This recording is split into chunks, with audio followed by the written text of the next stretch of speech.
ମୋ ସାଙ୍ଗମାନେ welcome to my channel. ତ ଆସନ୍ତୁ ମୁଁ ଆପଣମାନଙ୍କୁ ଆଜି ଗୋଟେ ଭଲ ଜିନିଷ ଦେଖାଉଛି। ଦେଖନ୍ତୁ ଏଇଟା ମୁଁ ମିଶୋରୁ ଅର୍ଡ଼ର କରିଥିଲି, ମୋତେ 40 ଟଙ୍କା ପଡ଼ିଥିଲା। ଏଇଟା କାଉଣ୍ଟରଟା ଭଲ, ଆପଣମାନେ କିଛି ବି ଜିନିଷ କାଉଣ୍ଟ କରିପାରିବେ। ଭଲ ଏଇଟା, ମାନେ ମୋତେ ଭଲ ଲାଗିଲା ଏ ଜିନିଷଟା, 40 ଟଙ୍କାର ଭଲ ଜିନିଷଟା ଏଇଟା। ତାପରେ ମୁଁ ଯାଇଥିଲି ଏଇଠି ଭଏସ୍ ଓଭର୍ କରିବା ପାଇଁ ନ୍ୟୁଜ୍ରେ।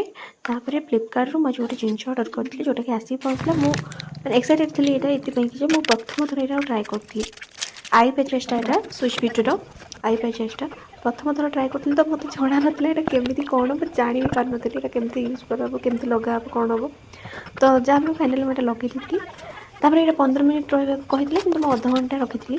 ଅଧଘଣ୍ଟା ପରେ ହଁ ମୋତେ ରେଜଲ୍ଟ ସେତେ କିଛି ଡିଫରେନ୍ସ ମିଳିଲାନି, କିନ୍ତୁ ହଁ ଡିଫରେନ୍ସ ଲାଗିଲା।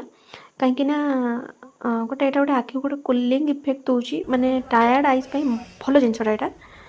ତାପରେ ଏଇଟା ଏମିତି କ'ଣ ମସାଜ କରିବା ପାଇଁ ଦେଇଥିଲା, ମୁଁ ମସାଜ କରିଦେଇ ଦେଖିଲି, ହଁ ଟିକିଏ ଡିଫରେନ୍ସ ଲାଗୁଛି। ତ ପ୍ରଥମ ଥର ତ ସେମିତି କିଛି ଜଣାପଡ଼ିବନି, ଭଲ ଥିଲା, ମୋତେ ଭଲ ଲାଗିଲା। ରହୁଛି, ବାଏ ବାଏ, ପୁଣି ଦେଖା ହେବ ନେକ୍ସଟ ବ୍ଲଗ୍ରେ।